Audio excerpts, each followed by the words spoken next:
Please be seated.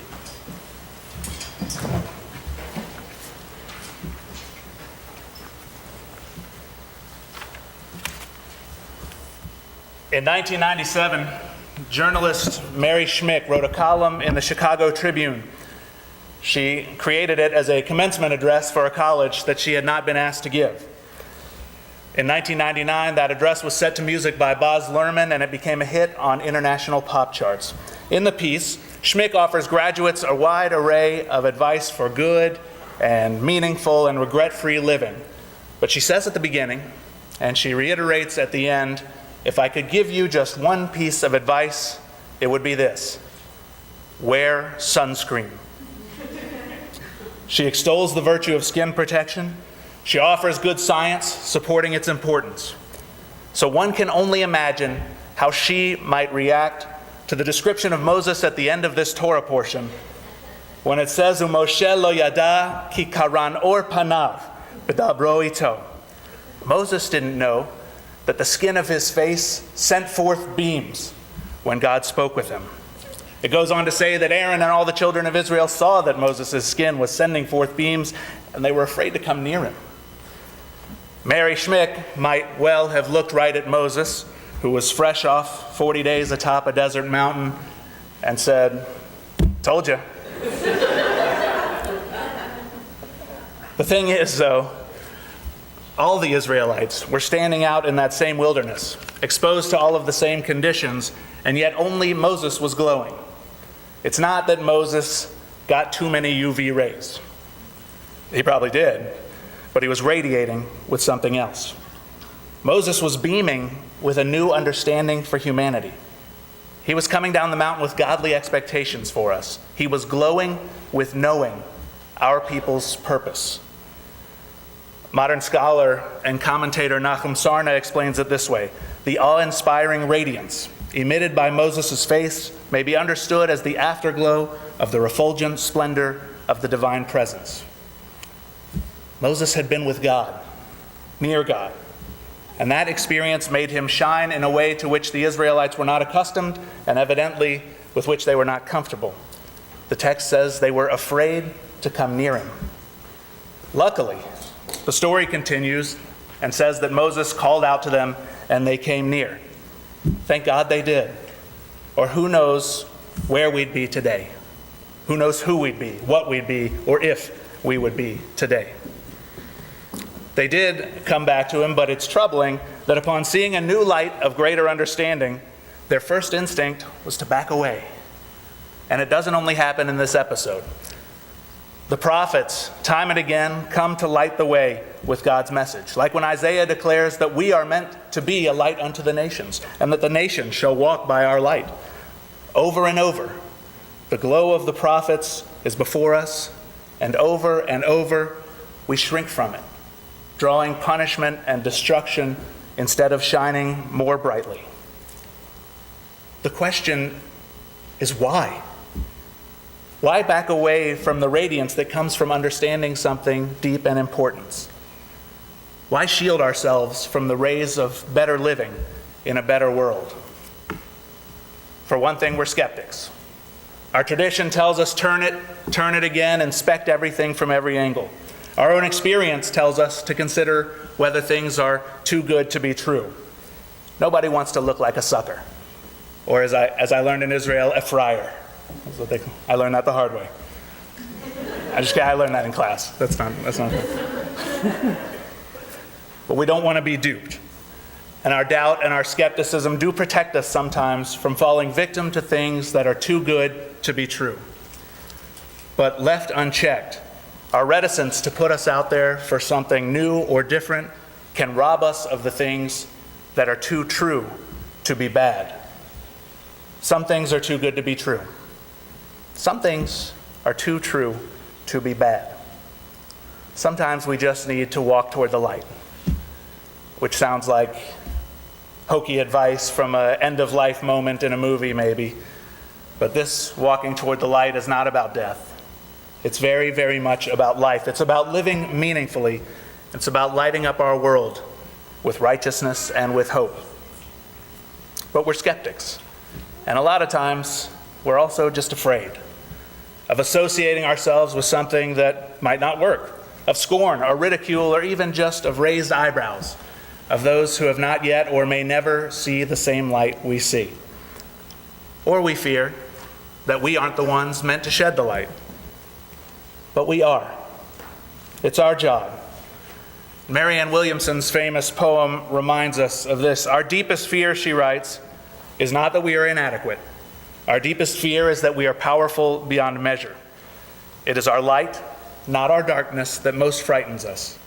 We ask ourselves, she continues, who am I to be brilliant, gorgeous, talented, fabulous? Actually, who are you not to be? You are a child of God, she says. Your playing small does not serve the world. There's nothing enlightened about shrinking so that other people won't feel insecure around you. We're all meant to shine as children do, she continues. We were born to make manifest the glory of God that is within us. And it's not just in some of us, it's in everyone. And as we let our own light shine, we unconsciously give other people permission to do the same. As we are liberated from our own fear, she concludes, our presence automatically liberates others. Our ancestors may have stood there and thought, who am I to be the one and go see what Moses is glowing about? What if the light hurts me? What if it makes all the rest of B'nai Yisrael uncomfortable because they're not walking? We are fortunate to know that Moses came down the mountain glowing about something that is too true to be bad. But imagine if no one had taken a step forward to find out. Imagine when MLK, when Dr. Martin Luther King first proposed to his followers that they pursue a policy of nonviolence. We know there were people who saw that light and shrunk away. But he called, and they came back, and we know the progress that has followed. He illuminated a path towards something that was too true to be bad. Imagine when Theodore Herzl and others began to advocate for a modern Jewish national home. We know that there were Jews in America and Europe, but enough people went toward that light that today there is a thriving home for half of the Jewish world, a cultural center, a safe haven for the rest of us, and a testing ground for Jewish values on a modern international stage.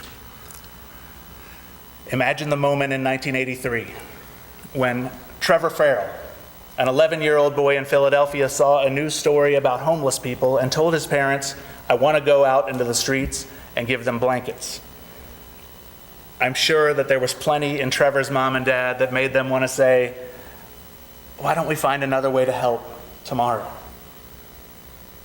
But bringing warmth to human beings who are suffering in the cold, it's too true to be bad. And they put aside their doubt and their fear, and they took the path that their son was lighting for them. My wife Lindsay and I are expecting a baby this spring. It's our first, so I can only imagine the ways that we might respond if one day we're lucky enough to hear a child make such a request. I can only pray that we'll be as brave as the Farrells were. May all of us be so brave. Trevor's efforts led to a large shelter and other services for the homeless. They inspired similar efforts elsewhere. Others reflected Trevor's light and learned through him how to let their own light shine more brightly. So what do? When we rise from our prayers, when we enter a new week, when we march into our futures, how do we cultivate in ourselves a defense against the instinct to shrink from radiant living and holy striving? When we see someone who seems to be glowing with knowing, or we feel beckoned towards something important or transformative, first, we recognize that instinct within ourselves, and then we can ask ourselves two simple questions. You may think of others, or you may think of better ways to ask yourselves these, but I'll give you these two. The first, is this too true to be bad? We'll never stop asking, is this too good to be true?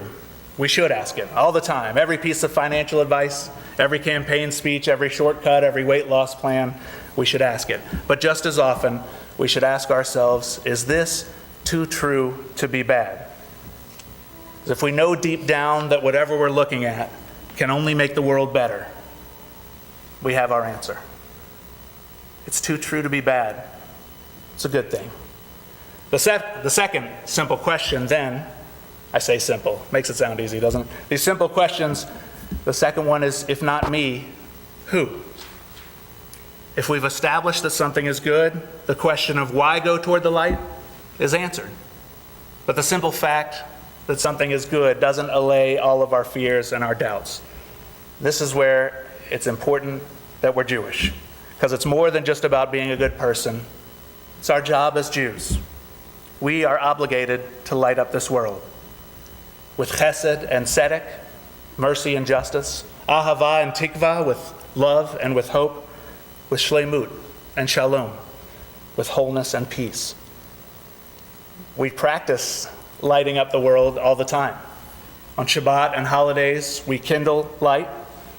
We have a whole festival of light, brightening winter's darkest days, recalling the moment when sacred light came back into our spiritual home. We talk about light. Or zarua latzadik, light is sown for the righteous. At special moments, we ask God to shine graciousness upon us with the priestly benediction. We read a Torah every week whose in it the first words that God says are, "Let there be light." When someone is aglow, by virtue of being truly in the know, we should ask ourselves, if I don't walk toward that light, why should anyone else? And unless there's a great answer, we should get right up close and soak it up and reflect it and let our own light shine the way for others. That's our job. It's not ours alone, but it's ours. It's been our job ever since Moses came down from that mountain in dire need of aloe vera. And it always will be. Mary Schmick's advice was good advice. Sunscreen's benefits seem too true to be bad, but not all rays of light are harmful. Trevor Farrell, MLK, Theodore Herzl, Moses, and billions of others who have lit up this world weren't giving off UV rays. They were glowing with knowing. And that is the sunlight that grows our souls and saves our world every day. When we rise from Shabbat worship and enter a new week, may we heed the words of the prophet Isaiah. Beit Yaakov, lechu v'neilcha ba'or Adonai, house of Jacob, come, let us walk by the light of our God. When we rise from our worship, enter a new week, and march into the future, may our eyes shine with the light of Torah. May our faces be radiant as the brightness of the sky. May our lips speak words of wisdom.